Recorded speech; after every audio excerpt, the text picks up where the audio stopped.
All right. Well, welcome to episode 7 of the Community of Wisdom Seekers. And today we have Carl Willis blessing us with his wisdom and his journey and his testimony. And I will tell you, I was actually thinking about this, Carl. I've actually maybe heard your story that you're about to tell more than anybody else outside your immediate family because I tend to be around you a lot when you get to tell it. And I will tell you this, that it never gets old, and it actually gets more exciting to hear it every single time. And I always hear something new, and God reveals something new to me every time I hear it. So I really am excited to hear it again and to share it with those that haven't heard it. And I know that it's can be just such a blessing to hear it and really empower those that are on their journey at some point, and they can identify, I'm sure, with themselves somewhere along the journey. And I know you're still continuing that journey every single day, and it's exciting to see and be a part of that. And also thank you for being I would say my spiritual father that's just shown up in my life in a really powerful way. And I know that you probably know more about me than anybody else too. So cool. And I appreciate you being on. It means a lot to me. And I'll let you have the stage, and then we'll wrap up with the Q&A at the end. We'll open it up if anyone has questions for you. Okay, sounds good. Well, thank you, first of all, for letting me spend time with you. And obviously, Daniel and I have spent a lot of time together, so it's great to be able to share some experiences and things that are familiar to him. But what I wanted to talk about is this idea of out of the ashes. And there's really a Bible story that I want to kind of preface this with. And that's from Daniel chapter 3. So there's three men, Shadrach, Meshach, Abednego, and then their friend Daniel. So actually there's four of them, but three in the focus of this passage. And so the king comes along. He's built an idol to himself out in the desert, and he tells the fellows, hey, listen, when you hear the music play, you've got to bow down. You've got to worship this idol, and you've got to do, that's the law now. And part of the reason this law was enacted, there were people that didn't like Shadrach, Meshach, and Abednego, and they knew this would be a way to set them up. And so the music played. Everybody else is face down in the dirt, and Shadrach, Meshach, and Abednego are still standing. And so the king's men go and complain to him, hey, that law you put out, Shadrach, Meshach, and Abednego aren't following it. And so the king brings them in and says, come on, boys, now, here's the way this is going to work. When the music plays, you're going to bow. And of course, they tell him, you know what, king, we're not going to do that. So he threatens them.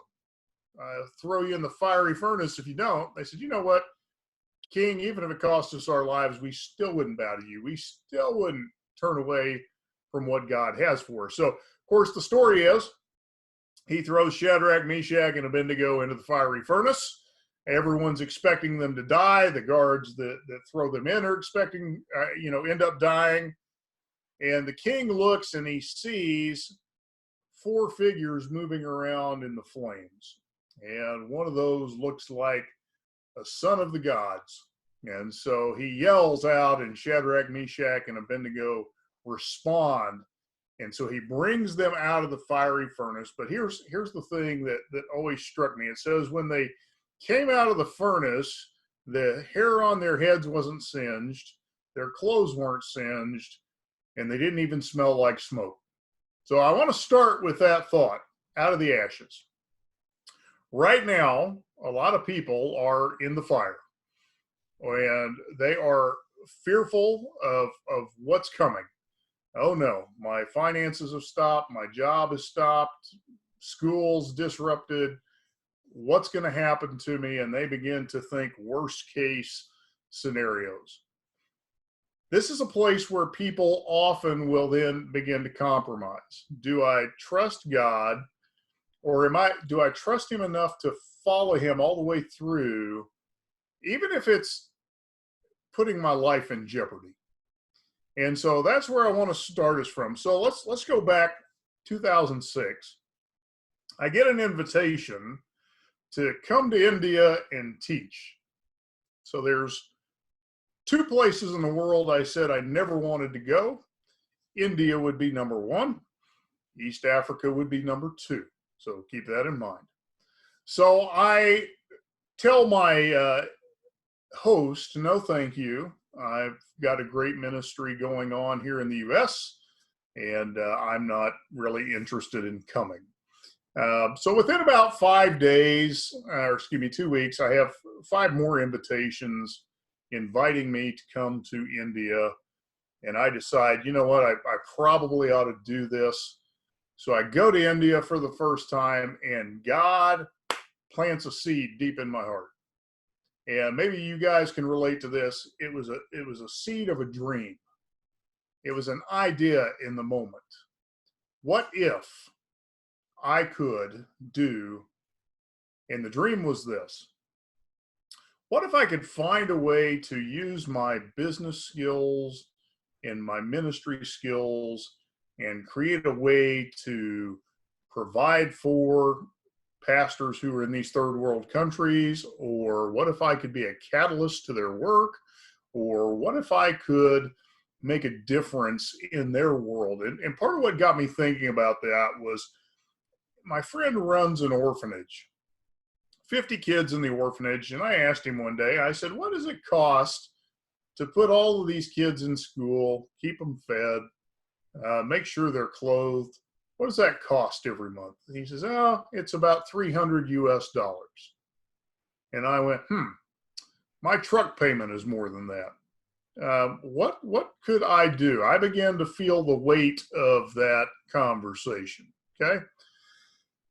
So let's fast forward. I wrestled with that dream for a few years. At that time, my role in life, I've always been a bivocational pastor. And all that simply means is I've had an outside profession on top of my ministry. So even when I worked for a church full time, I still had a business going on. And so that's been the role of my life for a number of years. So fast forward 2008, my specialization was turning around troubled churches. So if a church had had a split, pastor had fallen from grace because of some bad decisions, I was the guy who would come in behind that and get that church healthy again.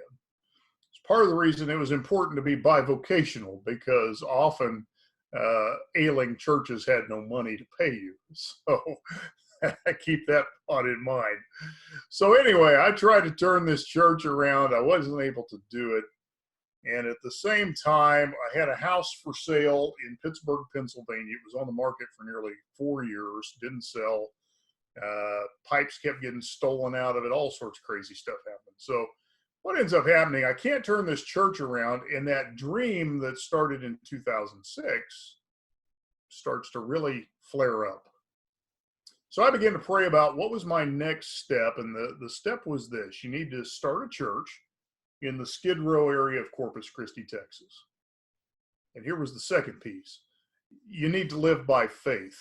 So shut down your business. You're not allowed to take a job outside of this, and you need to let me provide for you. Well, okay, God, I think I can trust you. And so we began to move in that journey. And what I really found in that journey was God was actually getting ready to take me on a much deeper journey. That first question seemed daunting enough, but that really wasn't the question. So about 6 months later, 2 o'clock in the morning, I wake up, question heavy on my heart: Carl, if you lose everything, will you still follow me?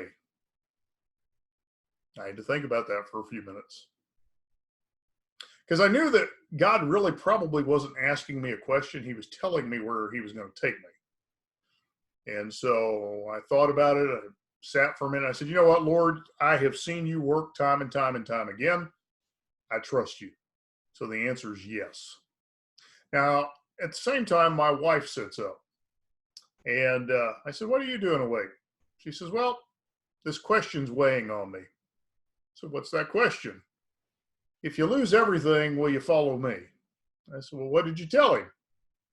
She says, well, I told him yes. I said, that's good, because that's what I told him.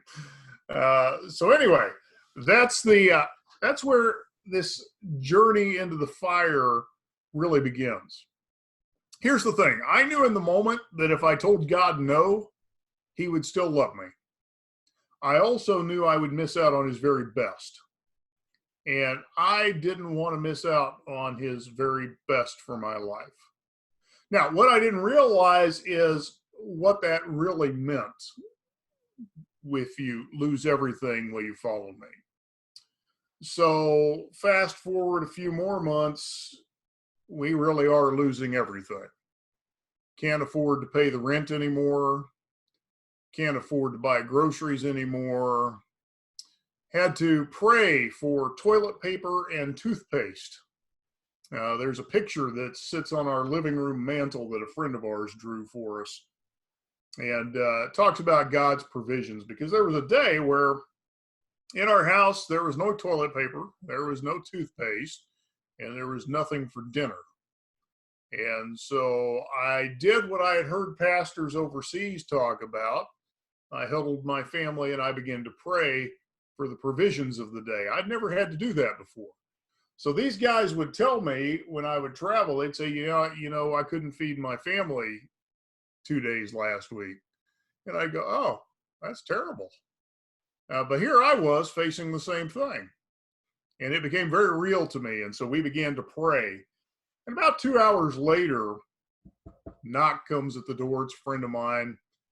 Says, hey, Carl, we were cleaning out my mother-in-law's refrigerator and I wanted to bring you a few things. So in this box is a few food items, a package of toilet paper, and he hands me $20. And that took care of the toothpaste and everything else that was needed that day. I think, wow, man, that's pretty far. Not yet. Because in the months to come, it got to where we could no longer pay our rent, and it was time for us to have to leave the home we were in.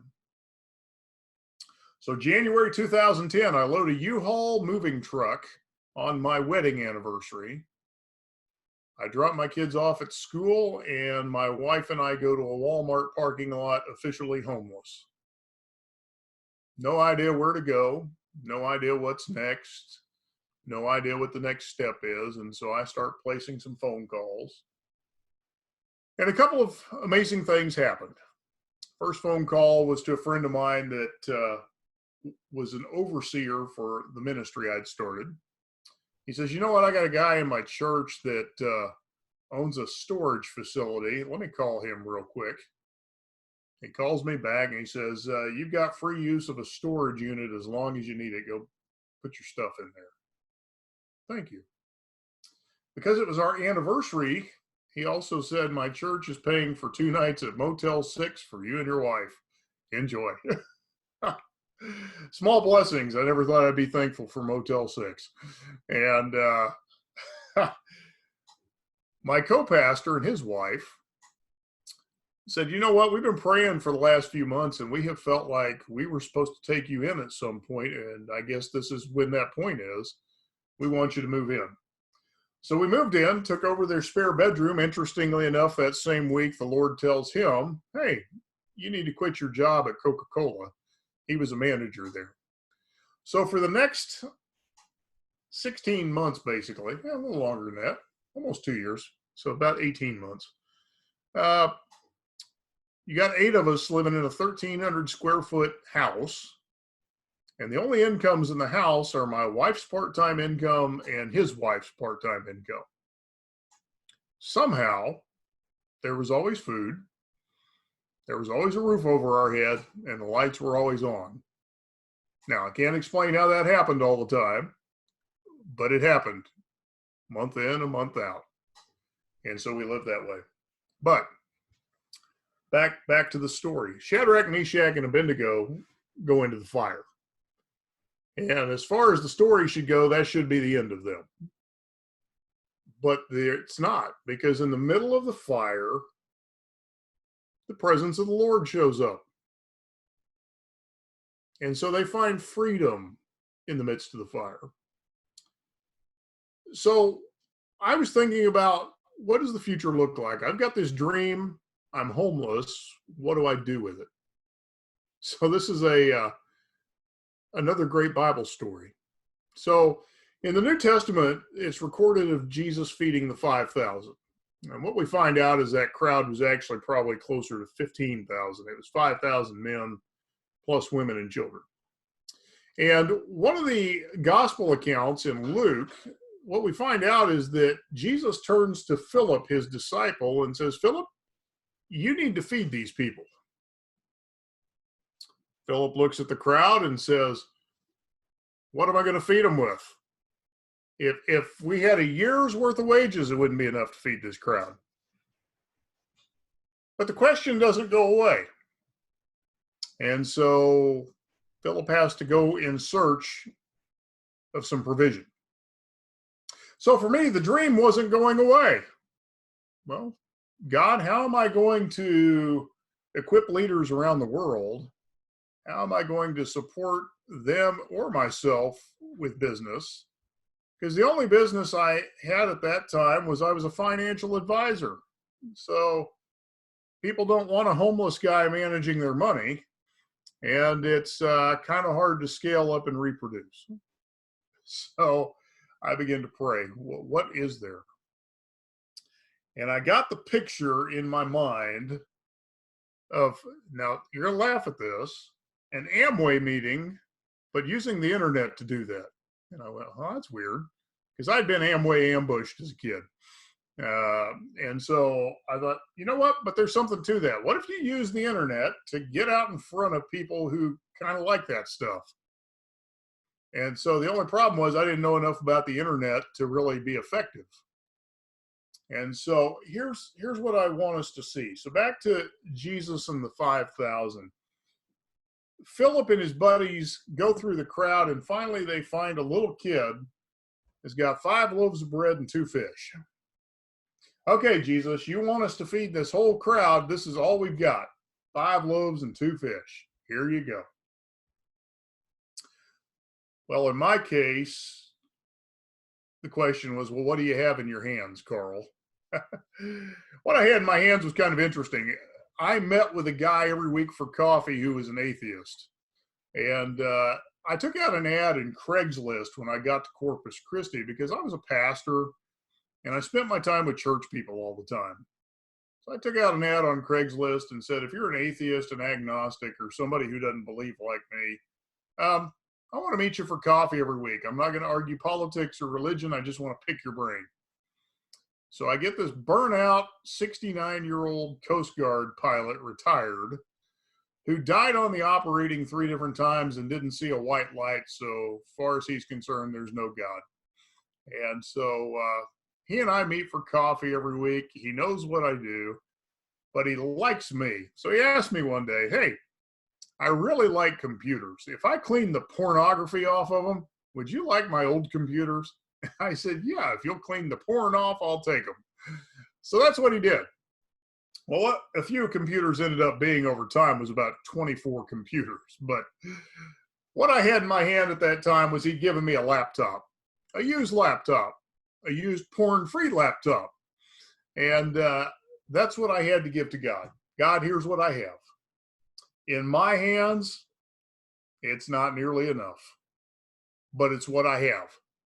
And that's really what you see in the feeding of the 5,000. Philip and the other disciples come to Jesus and they say, hey, all we've got is 5 loaves and 2 fish, and it's not near enough to feed this crowd in our hands. But the amazing thing was Jesus took that 5 loaves and 2 fish, he blessed it, he broke it, and he began to pass it out. And as they took the baskets out, the baskets didn't run empty. And everybody got their fill, and they got more than their fill. And the Bible says when it was all over, they collected 12 basketfuls of leftovers. So the miracle didn't just feed the people in the moment, it kept feeding people for days. So here's where I want to take this in my own story. So I have this old porn-free laptop in my hands, not nearly enough to get the job done. But I had an idea of what I needed to do with that. And so I put that back in God's hands and said, okay, here it is. I'm willing to learn whatever you want to teach me. You take me where you want me to go, and I'll do it. What this all comes down to is how much do you trust God? Because most of the time, when God puts a big assignment in front of him, we tell him all the reasons why we can't do it. We tell him all the reasons why we're not qualified to do it. And then we make a laundry list of everything we do not have. And that's not the question. The question is, what do you have? What are you willing to put in my hands so that I can do something with it that you can't? So in my case, it was a computer. And over the next few months, what God began to teach me was all the skills of internet marketing and doing really kind of what the original dream was. It just wasn't Amway. I took a network marketing company and I used a computer to begin to build that. And ultimately, that began to provide enough to pay our bills. And we got to move from our friend's spare bedroom into a studio apartment. Well, that's a pretty cool story, but it's not sufficient enough. It's not God-sized enough. So let's keep going. So what happens beyond that is God begins to stir my heart that I need to move back to my hometown, Wichita, Kansas. So I moved back here shortly thereafter. My dad dies, about 5 months after. And I find myself in a new place with kind of a new perspective. Okay, this isn't about providing for myself and my family anymore. Now it's about providing for my mom too. And so God began to bring mentors into my life. He began to open new doors of opportunity, and I began to build that. But then I began to realize, no. It's bigger than that. It's got to be generational. So then I started incorporating my children into what I do. And then I began to realize, no. It's bigger than that. And I began to start to move in the direction of the original dream. I began to bring people who I worked with overseas into aspects of what I was doing. But here's the great thing. I started attending a church here, and the pastor went to Africa with me.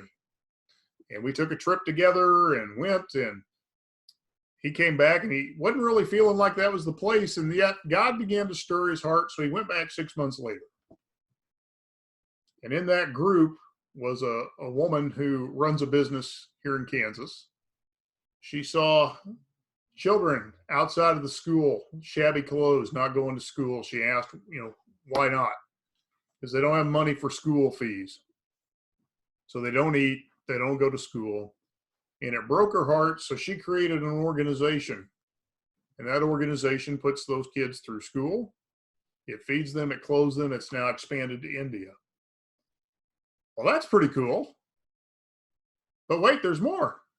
So then another woman goes over to Africa. Her heart is for abused women, girls who are taken into sex trafficking, who don't have the job opportunities that others would have. And that began to stir her heart. So she began to teach self-defense and equip women with sewing machines and small businesses and ways to support themselves. Wow, that's pretty cool. And then I watched others build on top of that. Got a friend that we sent over to start a coffee shop. And although the coffee shop didn't go well, he fell in love with a Rwandan woman who had survived the genocide. They got married. They've got 2 kids. So here's what I want you to see. My journey into the fire wasn't even really about me. It was about God's bigger picture. The original dream that I had years ago was just a small fraction of a much larger picture. All I was seeing was my little piece of a much larger puzzle. And that's the thing that I want to help you understand. Part of the reason God takes you through the fire sometimes is because what he wants to do with your life is so much bigger than you. It's not even about you. It's not about you and your family. It's about a lot of other people you don't even know yet. And that's the amazing part of this journey. So now I'm at a place moving forward where we've created multiple companies. I've been able to provide for a number of the pastors that I work with. I've been able to be a catalyst for young ministry students. I teach a conference where I inspire other Christian business leaders to live out their God dream, to turn their business into a vessel for God to use in a powerful way. And I've seen lots of life change come out of that. And that's the exciting part. See, when God asked me, hey, will you trust me even if you lose everything? I was just thinking about surviving. But what God was really doing was he was laying the foundation for that rising up from the ashes. There's a saying out there, and I wholeheartedly embrace it, and I want to put it in front of you. Your greatest setback is really the setup for your greatest comeback. And so as Daniel shared, I've told this story over and over. I used to be really ashamed of this story because I turned 40 years old as a homeless man. But then I realized, no. This story is the journey. People need the story. Because here's why so many people don't see themselves accomplishing great things. They're not willing to trust God enough to go through the process.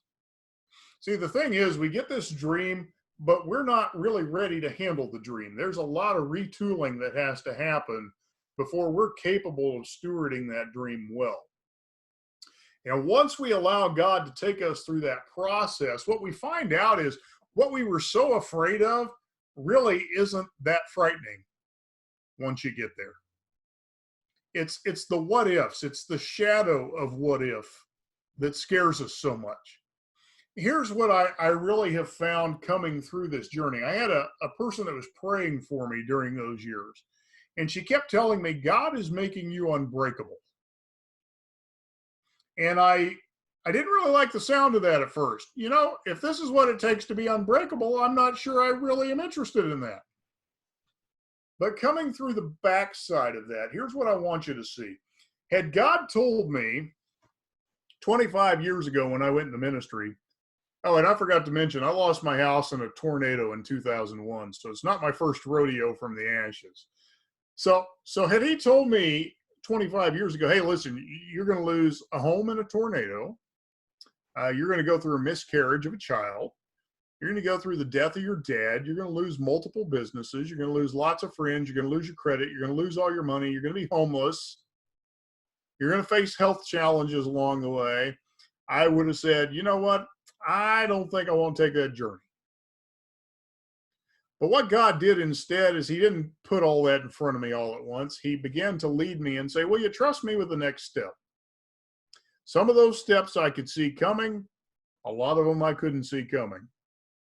And what he did through that process is he made me unbreakable. So what would happen in the past is the devil would come along and say, you know, if you do that, if you follow him, here's what's going to happen. You're going to lose. You're going to lose friends. You're going to lose your job. You're going to lose this. But now that I've been through that, I say, so what? I've already been there. There's a former, back probably the late 1800s, he was an evangelist. His name was Smith Wigglesworth. And the story I like about Smith Wigglesworth is one night he woke up, he had a vision of the devil sitting at the end of his bed, and he looked at him and said, oh, it's just you again. Rolled over and went back to sleep. And that's really where it gets to. You figure out the devil's playbook. I'm going to intimidate you. I'm going to scare you. I'm going to take things away. Because what I want you to do is crater. What I want you to do is turn your back on God. What I want you to do is stop believing. But once you understand that's his game, and once you've been through the furnace, what else is there to scare you with? Okay, I lose my job. I've lost jobs before. I lose my house. I've lost houses before. Been sick before. Experienced death of a loved one before. What else you got? And so that's the place where we begin to do amazing things. Because now the fear is gone. There is such a trust in God that I'm not going to sweat the small stuff. I've watched him take care of me in difficult times, and I'll see him do it again. So that's some thoughts for you tonight. Rising up from the ashes. I hope you find that helpful. Yeah, thank you again, Carl. And once again, it hit again. It always does. So I appreciate you. And yeah, that's what I'll say for now. And then as far as Q&A is concerned, I will open that up. If you're open to a little bit of Q&A, we have a little bit of Sure. time here, so I'd like to do that. And there we go. If anyone does have a question, you should be able to chime in. Hey, Carl, Brandon Todd here. First of all, man, thank you so much for sharing. I love hearing your story. It's my first time hearing it, but I've met you and seen you. It's been years, but anyway, just thank you so much for sharing. I have a 2-part, maybe 3-part question. When you say that like God was speaking to you and that he you were listening to him, for me, I'm always trying to decipher what's me in my head and what's God. Like what's me and what's God. So if you don't mind just shedding some light on how you distinguish, and also when you are going through this fire, and I love that story. It's one of my favorite stories out of Daniel. I'm so glad you talked about it. I love that story. The goal is to have that kind of faith where you're about to be thrown in the furnace, and it's like God will bring, even if God doesn't get me out of this, I still have faith in you. And it's such an incredible story. But when you're going through this fire as a family, how do you guys keep the faith when it's like you're sitting in a Walmart parking lot in a U-Haul? How do you keep that faith in God as a family? If you don't mind sharing on those 2 things, I appreciate it, buddy. Sure. Well, and one kind of leads into the other. So how do you know that's what God's saying to you? Well, there's a couple of things that come out of that. First of all, you always look at what's God saying to you through his word. You look at what do you see in your circumstances? You look at what are others saying to you?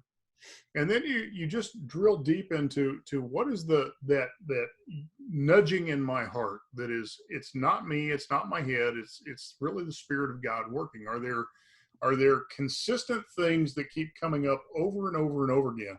I always look at what's kind of the crossroads of everything that's going on in my time in the Word, in my time in prayer, my time with others, my conversations with my wife and my family, those types of things.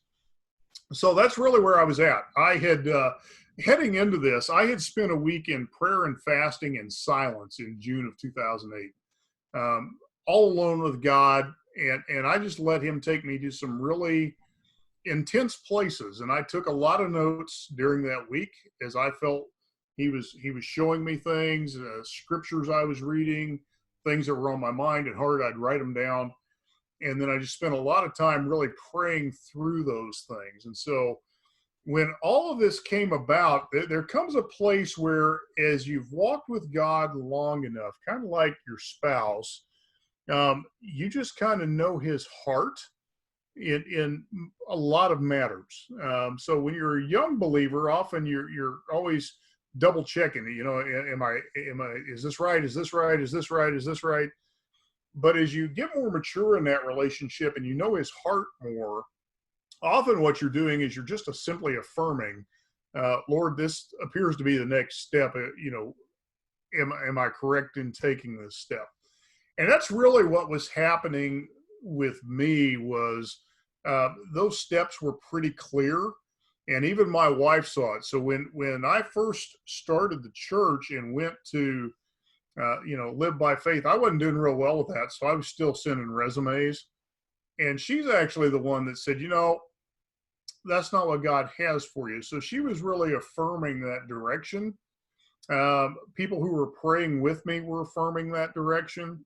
It's interesting when we got kind of to the critical mass of that, I really cratered for a while and lined up 2 jobs and was getting ready to have to make a decision. And she actually squared off with me in our living room. And she doesn't, I've been married 31 years. I think she's yelled at me 3 times. And this was one of those times. She's like, I am not going to let you step away from what God has for you. We have to see this through. And of course, I'm screaming, we're going to become homeless. And she said, you know what? If that's what we are supposed to do, then I am in this with you. And so that right there, just any other excuses I had were done at that point. But here's the interesting thing. When I came to that place, my dad reminded me, Esau sold his birthright for a bowl of soup. He was hungry in the moment, and he gave up everything for a bowl of soup. And that's really the crossroads that I was at. I was getting ready to throw away everything God had for me because I was hungry in the moment.